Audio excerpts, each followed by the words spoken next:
नमस्कार साथियों। आज के वीडियो में हम आपको बताएंगे कि स्वगणना कैसे करें। जनगणना 2027 के अंतर्गत स्वगणना का विकल्प मिला हुआ है जो कि 7 मई से शुरू हो रही है। यानी कि परसों से स्वगणना शुरू हो रही है जो 21 मई तक चलने वाली है। उसके बाद इन्यूमरेटर द्वारा जनगणना का कार्य शुरू किया जाएगा जब सेल्फ इन्यूमरेशन का कार्य बंद हो जाएगा। स्वगणना क्या है इसके बारे में समझ लेते हैं। तो निवासी स्वयं अपने परिवार का विवरण census.gov.in पोर्टल पर ऑनलाइन भर सकते हैं। परिवार का विवरण सफलतापूर्वक भरने के बाद एक विशिष्ट ऐसी ID self enumeration ID generate होगी। यह प्रक्रिया पूर्ण करने में लगभग 15 से 20 मिनट का समय लगता है। यह प्रक्रिया घर घर जाने वाले प्रगणक के काम को आसान बनाती है। यानी कि पब्लिक अपना डाटा खुद भर लेगी तो प्रगणक उसको सिर्फ वेरीफाई करेगा, उसको भरना नहीं होगा। स्वगणना कब करें? तो स्वगणना का पोर्टल प्रगणक द्वारा घर घर गणना शुरू होने से 15 दिन पहले सक्रिय हो जाता है। यानी कि जो हमारी प्रगणक द्वारा जनगणना कराई जाएगी वो 22 मई से और 7 मई से शुरू हो रही है स्वगणना। तो ये 15 दिन पहले पोर्टल चालू हो जाएगा, यानी कि 7 मई से शुरू हो रहा है और प्रातः 6 बजे से रात्रि 12 बजे तक इस पोर्टल पर काम आप कर सकेंगे।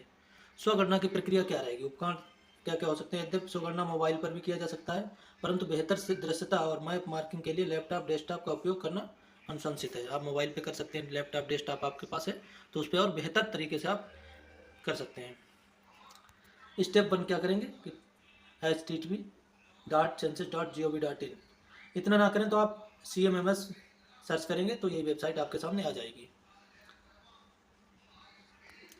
उसके बाद यहाँ पे आप संघ राज्य क्षेत्र का चयन करेंगे, कैप्चा कोड दर्ज करेंगे। यहाँ पे कैप्चा कोड दर्ज करेंगे, उसके बाद वेरीफाई एंड प्रोसेस पे क्लिक करेंगे। स्टेप 2 क्या होगा? परिवार का पंजीकरण करना होगा आपको। परिवार के मुखिया का नाम दर्ज करें। नोट, मुखिया का नाम पंजीकरण के बाद बदला नहीं जा सकेगा। इस बात का ध्यान रखें कि मुखिया का जो नाम आपने एक बार डाल दिया उसको बाद में बदल नहीं सकते, तो सोच समझ कर डालें। मोबाइल और ईमेल पंजीकरण करना होगा। एक परिवार के लिए केवल एक ही मोबाइल नंबर अनिवार्य है। एक परिवार के लिए एक ही मोबाइल नंबर लगेगा। ईमेल आईडी वैकल्पिक, ऐसी आईडी प्राप्त करने के लिए उपयोगी। ईमेल आईडी वैकल्पिक है। भाषा और OTP। भाषा का चयन सावधानीपूर्वक करें। भाषा का चयन सावधानीपूर्वक करें, भाषा बाद में बदल नहीं सकते। एक बार भाषा जो आपने चुन ली जिसमें आप सहज हैं, हिंदी या अंग्रेजी, 16 भाषाएं इसमें आएंगी, तो एक बात चुन लें कि इस भाषा में हम सक्षम हैं उत्तर देने में, तो उस भाषा का चयन कर लें, बाद में बदला नहीं जाएगा। OTP का सत्यापन करें। यहाँ पे OTP डालेंगे, आपके मोबाइल नंबर पे आएगा। मोबाइल में नेटवर्क सुनिश्चित करें। नेटवर्क सुनिश्चित कर लें कि नेटवर्क बीच में जाए ना, जब तक काम पूरा ना हो जाए। ऐसी जगह पर पहुँचें जहाँ पे नेटवर्क ठीक ठाक हो। निवास स्थान का विवरण भरना होगा चौथे स्टेप में। जिला, पिन कोड, गाँव, नगर, लैंडमार्क भरना पड़ेगा। इसके बाद खोज, सर्च पर क्लिक करें। इतना भरने के बाद सर्च पर क्लिक करेंगे। स्टेप 4 में इस प्रकार का ये चीज़ें आपको भरनी। मकान सूचीकरण, स्वगणना कार्य। इसमें आपको आपका राज्य का नाम लिखा आएगा, जिला, पिन कोड आएगा क्षेत्र का, और यहाँ पे लैंडमार्क, जहाँ पर भी जो भी आपका एरिया है वो लैंडमार्क आप यहाँ से सिलेक्ट कर लेंगे तो आपका ये मैप दिखने लगेगा।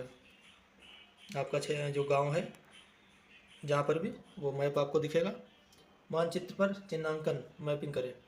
स्क्रीन पर एक लाल मार्कर प्रदर्शित होगा। इस तरह से लाल मार्कर का उपयोग करें। मार्कर को खींचकर अपने घर के सटीक स्थान पर सेट करें।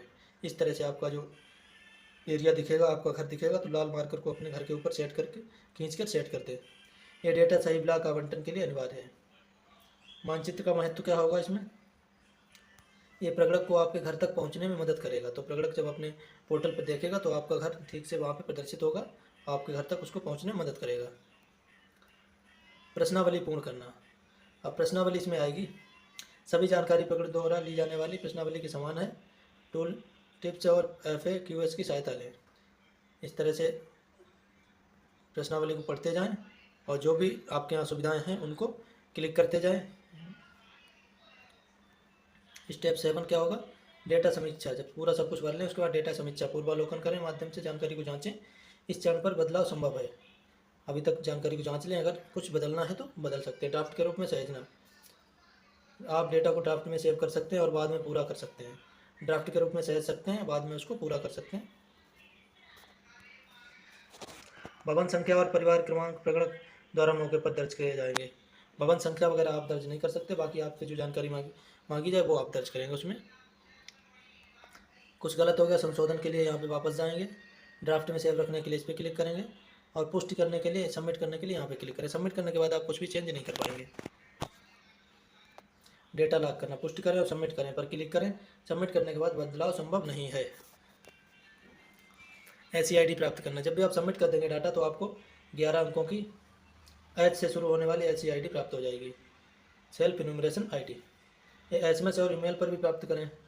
SMS ईमेल पे आ जाएगी, जो भी आपने मोबाइल नंबर डाला होगा उस पर आपको प्राप्त हो जाएगी, वहाँ पे भी दिखेगी। SCID सुरक्षित रखना, इसका स्क्रीनशॉट लें या लिख कर रखें। इसको स्क्रीनशॉट ले सकते हैं, लिख कर रख सकते हैं। खो जाने पर पोर्टल से पुनः प्राप्त करने की सुविधा है।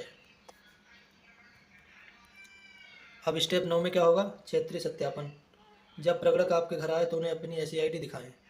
सत्यापन प्रक्रिया, यदि ID का मिलान हो जाता है तो आपका डेटा सत्यापित हो जाएगा। अपने ID से ठीक से नोट किए, उसका मिलान हो जाता है तो आपका डाटा प्रगणक द्वारा सत्यापित कर दिया जाएगा। यदि मिलान नहीं हुआ तो प्रगणक फिर से जानकारी एकत्र करेंगे।